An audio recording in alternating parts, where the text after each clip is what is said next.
आज Doubtnut app download करें। Doubtnut पर अपने सभी गणित, रसायन विज्ञान, भौतिक विज्ञान और जीव विज्ञान के डाउट्स का करो सफाया। बस प्रश्न की फोटो खींचो, एक ही प्रश्न को क्रॉप करो और तुरंत वीडियो सोल्यूशन पाओ। अभी डाउनलोड करें। हेलो एवरीवन, हमारा क्वेश्चन है कि निम्नलिखित पर संक्षिप्त टिप्पणी कीजिए। पहला हमारा टिंडल प्रभाव है, दूसरा उत्प्रेरकों की सक्रियता एवं चयनात्मकता है। ठीक है, तो टिंडल प्रभाव से स्टार्ट करते हैं।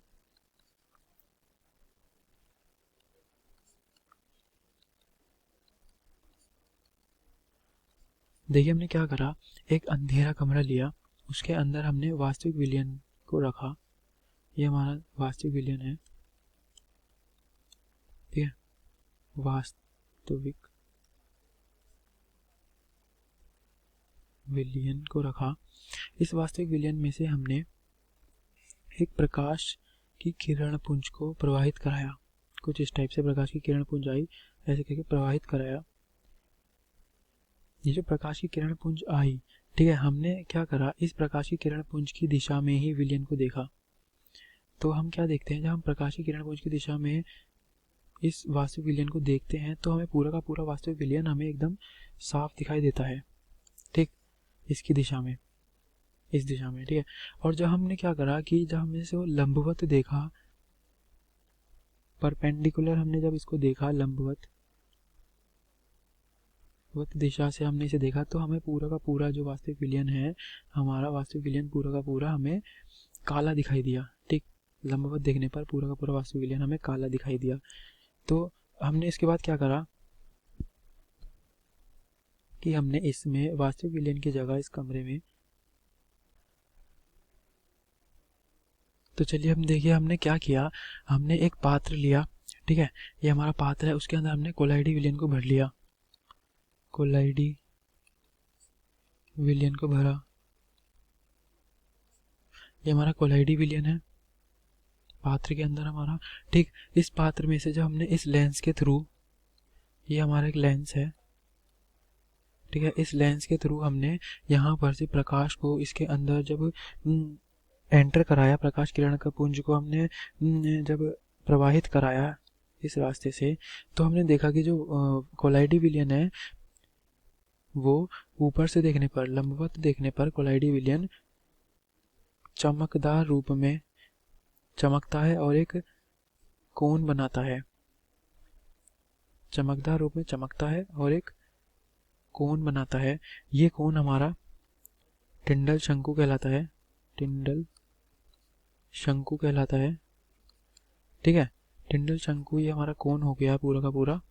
तो और उसके बाद ये चमकने के बाद यहाँ से प्रकाश की किरण बाहर निकल जाती है। ये हमारा कोलाइडी विलयन था और ये प्रदीप्ति पथ कहलाता है। प्रदीप्त पथ कहलाता है। ठीक है, तो हमने देखिए क्या देखा, जब हमने वास्तविक विलयन को अंधेरे कमरे में रखकर लंबवत ऊपर से हमने देखा था, यहाँ से हम देख रहे हैं, जब वास्तविक विलयन को अंधेरे कमरे में रखा और ऊपर से देखा तो हमें पूरा का पूरा विलयन हमें काला दिखाई दिया। और जब हमने वास्तविक विलयन की जगह कोलाइडी विलयन को अंधेरे कमरे में रखा और लंबवत देखा, तो हमने क्या देखा कि वो एक शंकु के रूप में कुछ चमकदार हमें दिखाई देता है। ठीक है, उस शंकु को ही हम टिंडल शंकु कहते हैं और इस प्रभाव को ही हम टिंडल प्रभाव कहते हैं। टिंडल प्रभाव, इस प्रभाव को हम टिंडल प्रभाव कहते हैं।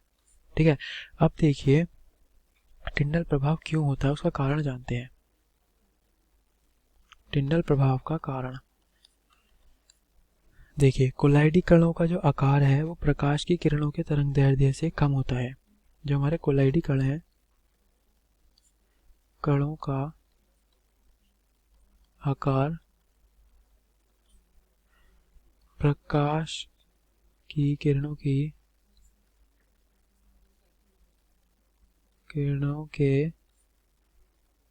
तरंगदैर्ध्य से कम होता है। ठीक है, जो प्रकाश की किरणों की तरंगदैर्ध्य है उससे कम होता है कोलाइडी कणों का आकार। तो इसीलिए जो कोलाइडी कण है वो प्रकाश का परावर्तन नहीं कर पाते। जो कोलाइडी कण है वो प्रकाश का परावर्तन नहीं कर पाते। और जो हमारा टिंडल प्रभाव है वो कोलाइडी कणों द्वारा प्रकाश के प्रकीर्णन के कारण होता है। टिंडल प्रभाव कोलाइडी कणों द्वारा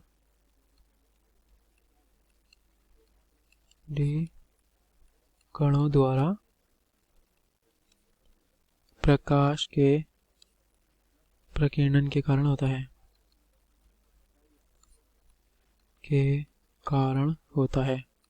होता है। ठीक है, हाँ, तो देखिए कि जो कोलाइडी कणों का आकार है वो प्रकाश की जो किरणें हैं उनके तरंग दैर्ध्य से कम है, तो वो परावर्तन कर नहीं पाएगा। परावर्तन नहीं कर पाएगा तो वो प्रकीर्णन दे देगा हमें। प्रकीर्णन देने से हमारा टिंडल प्रभाव उत्पन्न हो जाएगा और इसी प्रभाव को हम टिंडल प्रभाव कहते हैं। ये इसका कारण था। तो चलिए हम दूसरे क्वेश्चन की तरफ चलते हैं। क्वेश्चन के दूसरे पार्ट की तरफ चलते हैं कि उत्प्रेरक की सक्रियता एवं चयनात्मकता पर टिप्पणी करनी है हमें। तो उत्प्रेरक की जो सक्रियता और चयनात्मकता है वो क्या होती है, देखते हैं। देखिए, उत्प्रेरक की सक्रियता, ठीक है। सक्रिय होने के लिए जो अभिक्रियक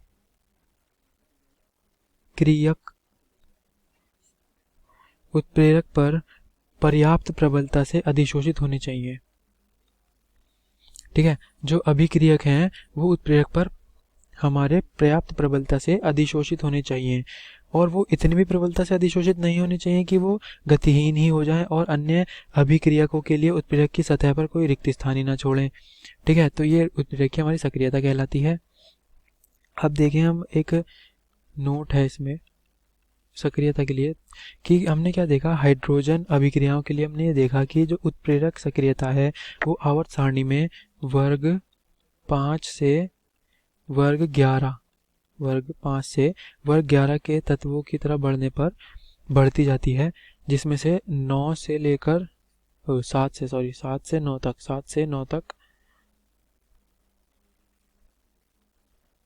से 9 तक के जो तत्व हैं उनकी जो सक्रियता है वो अधिकतम होती है सक्रियता। ठीक है, 7 से 9 तक के लिए। इसका एक एग्जांपल है हमारे पास, देखिए क्या एग्जांपल है। जैसे हमने हाइड्रोजन गैस ली, उसके अंदर ऑक्सीजन गैस मिला दी, तो वो प्लेटिनम उत्प्रेरक की उपस्थिति में हमारा H2O बना लेता है। ठीक है, 2H2O इस तरीके से। ठीक है, ये हमारी सक्रियता की परिभाषा थी। अब हम चलते हैं अपनी दूसरी डेफिनेशन की तरफ, उत्प्रेरक की चयनात्मकता या फिर वर्णात्मकता। देखिए, जो उत्प्रेरक की चयनात्मकता है, इसको हम उत्प्रेरक की वर्णात्मकता भी कहते हैं।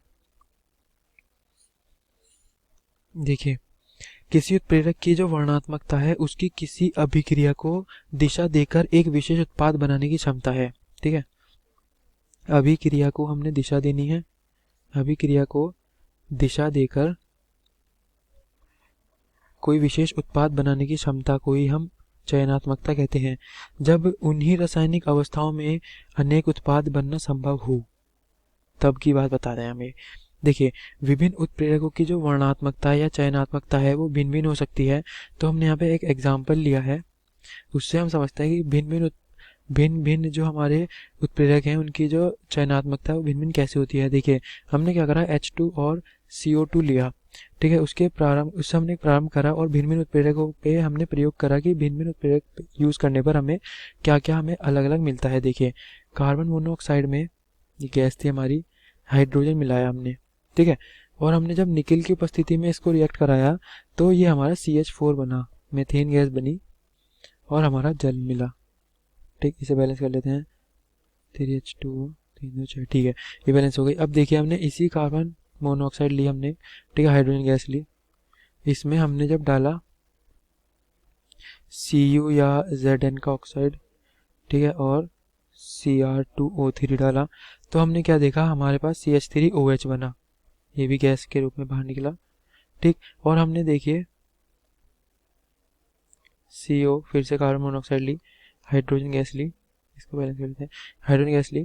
अब की बार हमने इसमें कॉपर उत्प्रेरक की तरह से काम कराया तो HCHO हमें गैस मिली। ठीक, अब आप देख रहे होंगे कि सेम हमारे प्रोडक्ट थे, उनमें उत्प्रेरक की मात्रा, उत्प्रेरक का जो उत्प्रेरक जो है वो अलग अलग टाइप के उत्प्रेरक लेने पर हमें अलग अलग उत्पाद मिल रहे हैं। ठीक है, पहले हमने निकेल उत्प्रेरक लिया, फिर Cu या Zn ऑक्साइड लिया, उसके साथ क्रोमियम Cr2O3 लगाया और तीसरे में हमने कॉपर लिया। तो ये हमें अलग अलग उत्पाद देते हैं। तो यही हमारे उत्प्रेरक की चयनात्मकता या वर्णनात्मकता है। इससे हमें ये निष्कर्ष निकाला जाता है कि जो उत्प्रेरक के कार्य की प्रकृति है वो अत्यधिक विशिष्ट होती है। इसीलिए एक पदार्थ जो एक अभिक्रिया में उत्प्रेरक का कार्य करता है वो अन्य अभिक्रियाओं के लिए उत्प्रेरक करने में असमर्थ हो सकता है, उत्प्रेरित करने में उसे वो असमर्थ भी हो सकता है। तो ये हमारी उत्प्रेरक की चयनात्मकता थी। आई होप आपको ये वीडियो समझ आया होगा। Thank you for watching. कक्षा 6वीं से 12वीं से लेकर नीट, IIT, JEE वो एडवांस के लेवल तक 1 करोड़ से ज्यादा छात्रों का भरोसा। आज ही डाउनलोड करें डाउटनेट ऐप या व्हाट्सएप करें अपने सारे डाउट्स 8400 400 400 पर।